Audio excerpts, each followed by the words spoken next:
Assalamualaikum warahmatullahi wabarakatuh. Sahabatku yang saya cintai dimanapun Anda berada, berjumpa lagi dengan saya Nur Saparwadi. Bagaimana kabar Anda hari ini? Saya harap Anda baik-baik saja. Semoga tetap dalam lindungan Allah dengan kita senantiasa bersyukur atas nikmat yang diberikannya, sehingga pada kesempatan kali ini kita masih bisa bertemu insya Allah. Di kesempatan kali ini saya akan memberikan sedikit ilmu, sedikit tips tentang psikosomatis anxiety. Di sini saya berbagi sesuai dengan pengalaman saya ketika saya mengalami gangguan kecemasan dan asam lambung. Kita sering sekali merasakan kecemasan yang berlebih. Takut pingsan, khawatir, cemas. Teman-teman tidak sendiri. Apa yang teman-teman rasakan saat ini pernah saya alami. Ketika kita mau keluar dari anxiety psikosomatis ini, tentu sekali kita harus berusaha. Kita harus berikhtiar sebaik mungkin, semaksimal mungkin mencari obat.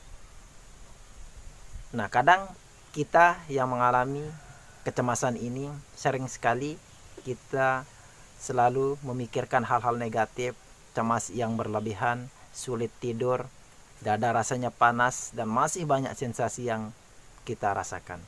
Saya mengalami psikosomatis ini sangat parah, teman-teman. Di tahun 2018, sekitar bulan Januari, saya terkena gangguan kecemasan dan asam lambung seperti yang teman-teman rasakan saat ini. Jantung saya berdebar.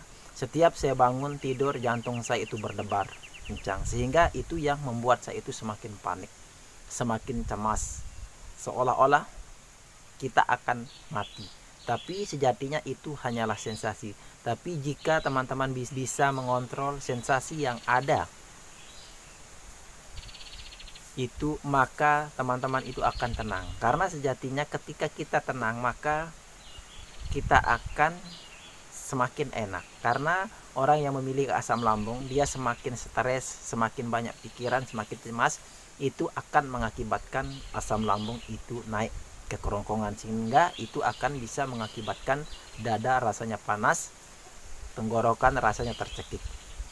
Nah, teman-teman, ketika kita mengalami yang namanya psikosomatis ini, kita mungkin sering berhalusinasi, memikirkan yang belum terjadi. Kita sudah memikirkan bahwa kita sudah bisa menyimpulkan bahwa kita akan menjadi seperti ini, kita akan bisa menjadi ini.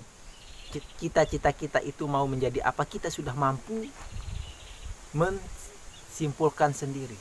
Kita bisa mengambil keputusan, karena orang yang memiliki psikosomatis ini biasanya egois, cepat pemarah, cepat tersinggung, merenung, mengurung diri. Nah, karena ini adalah hal-hal yang pernah saya alami, teman-teman.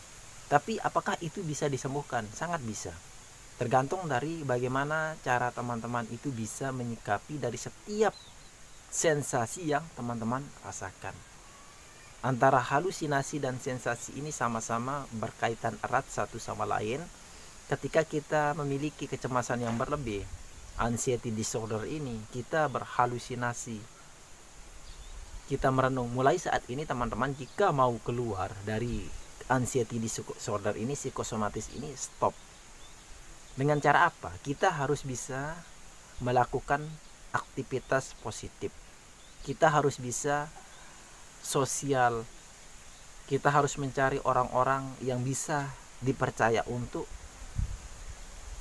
membuka semua perasaan apa yang ada di dalam diri teman-teman. Karena apa?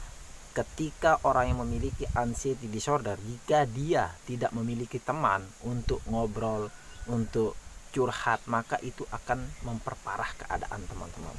Tapi ketika teman-teman menemukan orang yang teman-teman merasa ini cocok sebagai teman kita untuk ngobrol, maka teman-teman itu akan tenang. Saya pernah rasakan itu. Walaupun saya itu panik, cemas, anxiety gerd saya itu kambuh, ketika saya menemukan orang, saya berbicara, saya ngobrol, atau dengan telepon dengan pacar teman-teman, itu akan merasa semua sensasi itu hilang, dan Anda itu merasa bahagia bahwa Anda itu sudah terbebas dari anxiety disorder, kecemasan ini.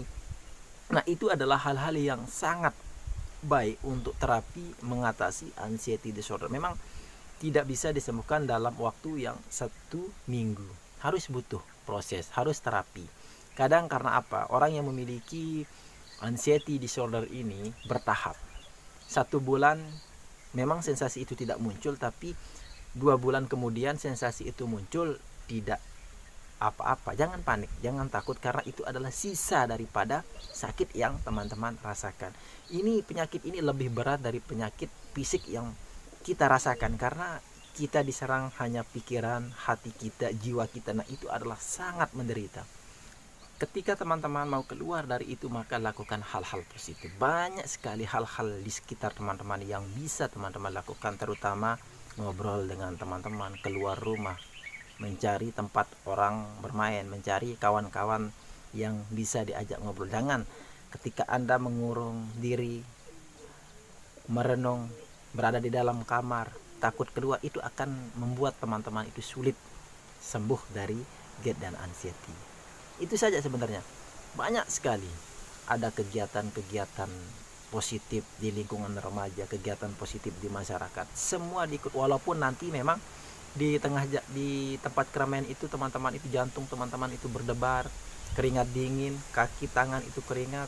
Jangan panik, tarik nafas, tenangkan diri teman-teman, karena ini saya alami. Bukan teman-teman saja yang pernah mengalami hal ini, tapi semua orang yang terkena GERD anxiety ini memiliki sensasi yang sama. Tinggal kekuatan teman-teman itu, siapa yang bisa mengontrol lebih cepat, maka itu yang akan lebih cepat sembuh. Karena ketika hati teman-teman sudah bahagia, sudah tenang, maka 1 bulan Anda akan bisa keluar dari anxiety psikosomatis ini. Semoga di kesempatan kali ini bermanfaat. Silahkan dukung channel ini dengan cara subscribe. Terima kasih. Assalamualaikum warahmatullahi wabarakatuh.